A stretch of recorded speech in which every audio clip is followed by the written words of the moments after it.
आपण पाहत आहात SM मराठी न्यूज। लोकशाहीच्या रक्षणासाठी सदैव कटिबद्ध असलेले एक रोखठोक व लढाऊ news channel SM Marathi news, जिथे अन्याय तिथे आम्ही।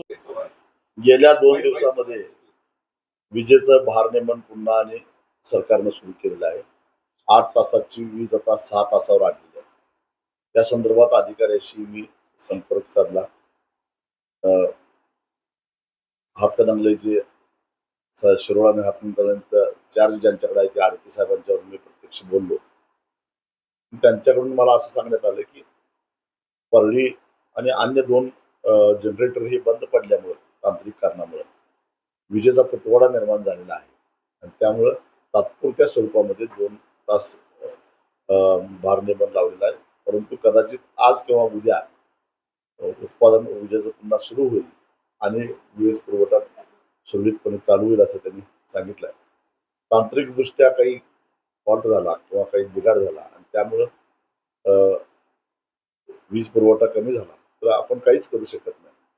तरी सुद्धा ऐन उन्हाळ्यामध्ये शेतकऱ्याला वीज नाही आणि त्या विजेमुळे पिकं वाळालेली आहेत, हे चित्र काय बरोबर नाही।